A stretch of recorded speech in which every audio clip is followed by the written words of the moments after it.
Hello everybody, Jim Arroyo here, president of the YCPT, Yavapai County Preparedness Team, and the group leader of the Oath Keepers of Yavapai County, still the largest active group in the United States. We still meet the second and fourth Saturdays of every month. We're at the Prescott Vibes now, just at the north end of Prescott, Arizona. Everybody's welcome to attend. 9 a.m. starts our classes, 10 a.m. is the meeting, and we go till about 11:30. So today, I want to talk to you a little bit about a subject matter that is very disturbing to everybody out there, and that is home invasion threat and how to prepare for it. So let me give you a little hint about what's going on out there. Everybody's aware of home invasion robberies. One or two, sometimes three, will attempt to breach your perimeter, come into your home, rob you, rape you, kill you, whatever that is that they're going to do, they're going to do. But this particular home invasion threat is being carried out by the illegals that are coming across our border en masse right now. Tens of thousands every single day, every week. Hundreds of thousands are coming across monthly. It is an insane amount of people. But this time, we are getting information that these illegals are running home invasion robberies on some very elite homes, multi-million-dollar homes.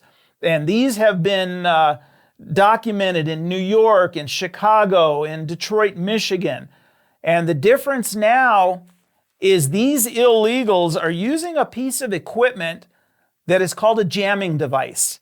Military people will understand this. It's designed to block a radio signal. In this case, this particular jamming device blocks cell phone frequencies. Take it from me, your cell phone is nothing more than a computer that has a radio capability. It uses cellular frequencies. And these pieces of equipment can jam that in the local area so you can't call for help. And now you're on your own. If you're not ready to deal with this, you can't get on the phone to 911. Hopefully you still have a landline, but I can tell you this, I know very few people out there that have a landline with a phone that actually works. Everybody's gone to cellular. So these jamming devices are available. You can buy them anywhere. And now the police are saying that the invaders are highly functional and well-trained. So they have this piece of equipment that they can deploy, cuts off your communications. They attack in a group. They know what they're doing. They get in and out quickly. They know how to find what they need to find. And this is a real problem. These guys, again, are primarily invading multi-million-dollar homes, but eventually they're going to start moving down into the middle-class neighborhoods, and who knows how far down that's going to go. The illegals have been active on our southern border here in Arizona. We know that they do this as a routine.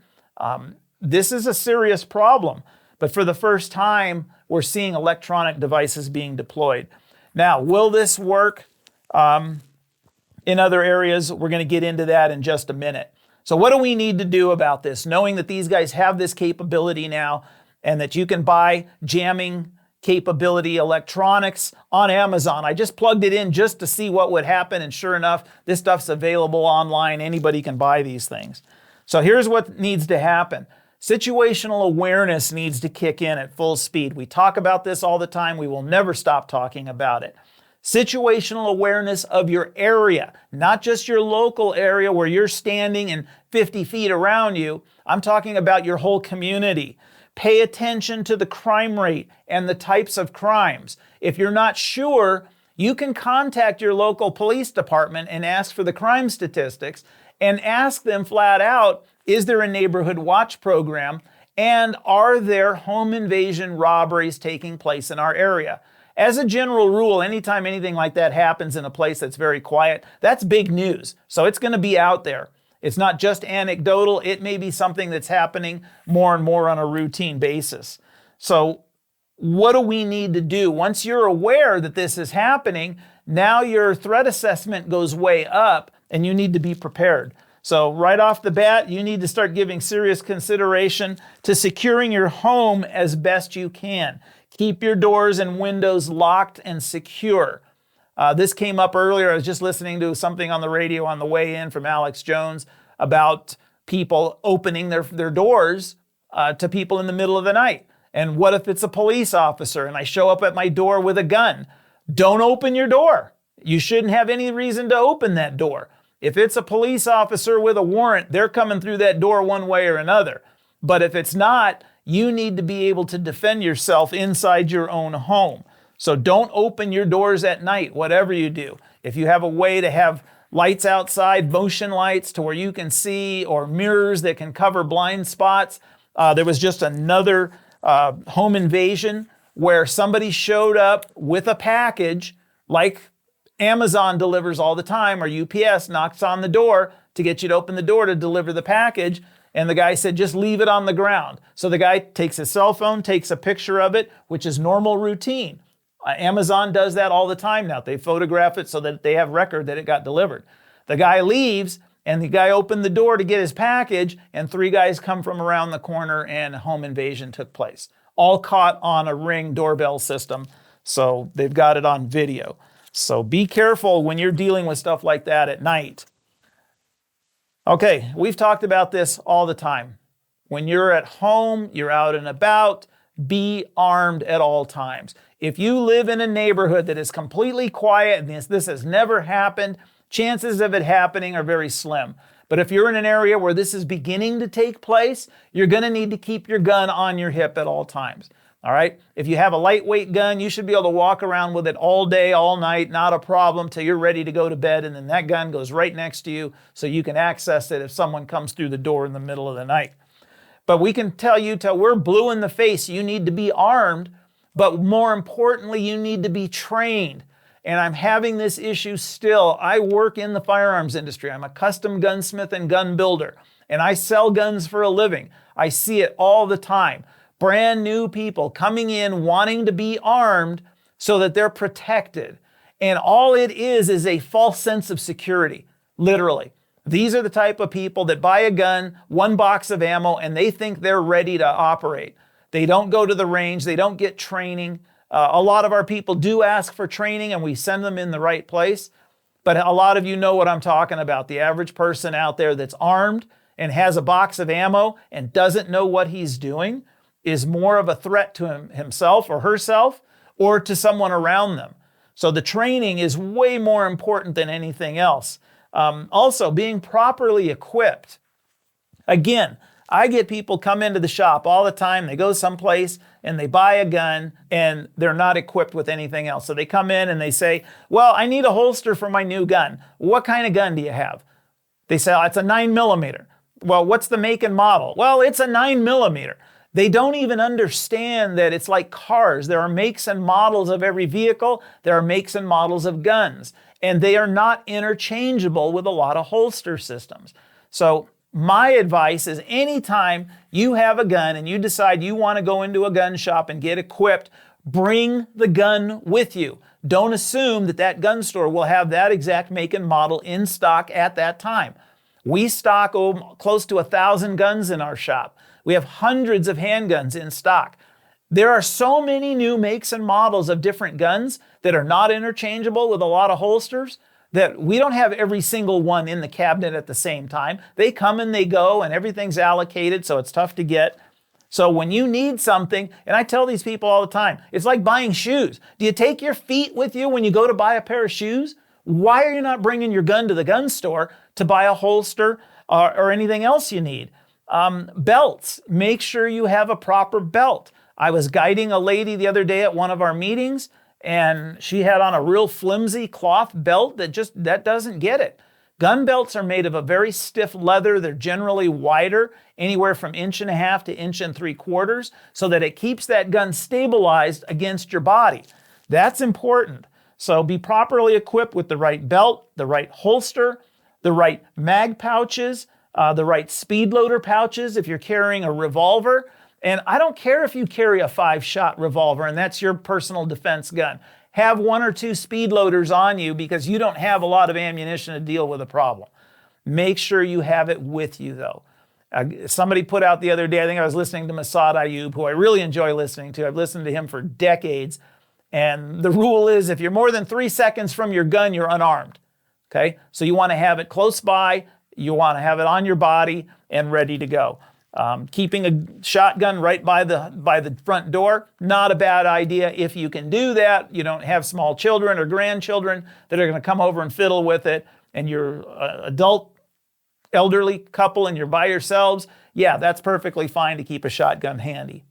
Ham radios for calling out in an emergency. So here's the deal. I'm not an expert on counter-electronic surveillance and things of that nature, but I do know that jamming equipment generally is designed to jam a certain frequency or set of frequencies. And ham frequencies are different from cellular frequencies, and they're different from the type of radios that the police would use. Everything has a different set of frequencies. We don't know exactly what they're carrying yet, but we can pretty much assume that they may not have one for a ham radio, because the one piece of equipment that everybody has surgically attached to their hand is a cell phone, and that's what they're concerned about jamming, so you can't call for help. So if you have a ham radio, you can jump on a local repeater or on the emergency frequency and put out a mayday and have someone call the police that you're being home invaded, that your cell phone is not working, and you need help. So ham radios can be a great asset. FRS, GMRS radios for your neighborhood watch. And you're going to say, well, how will my neighbor know if I'm being home invaded? Well, in most cases, it's about to go loud. Gunfire is very loud in a neighborhood. And if you're being invaded by multiple assailants that are armed and looking to do you harm, you are authorized the use of deadly force. As you start to shoot, you're going to make a lot of noise in that neighborhood, especially at night, because sound carries much further at night. And people are going to wake up and say, what's going on here? Get on your radio and start calling for help. Hopefully your neighborhood watch is trained and equipped and understands that when something sounds like it's not right, they get on their radio and start listening for communications from whoever may be being attacked. And then they may be able to come to your assistance. If law enforcement isn't notified because they've jammed the frequencies, you're on your own. And that's not to say that the FRS, GMRS, or ham radios will work either. But the other thing is, if you got good neighbors around you and you guys have been preparing like what we've been telling you to do, to get your neighborhood watch groups together and get your neighborhood preparedness groups together and have a security plan so that when your neighbor hears gunfire coming from your house, he knows there's a problem and he can attempt to call for help. If his phone is down, you start creating contingency plans. So he arms up, he comes out, he starts looking for whatever the threat may be and being able to assist, okay? And I know what I'm going to hear about this. Oh, you're a bunch of vigilantes. You're taking the law into your own hands. No, we are preparing to survive, whatever it takes. I don't care if you call me a vigilante. I don't care if you call me a right-wing extremist. I don't care if you call me a Trump-supporting MAGA maniac. I don't care. My job is to take care of my family and my neighbors and to make sure we're safe. If these illegals or if anybody attempts an in-home robbery, it's our responsibility to take care of ourselves. We have to be there. We are the first responders. If we can call 911 and get law enforcement coming out, that's wonderful. If we can't, then we are definitely on our own and we have to deal with that situation by ourselves. And that's the way it's going to go down.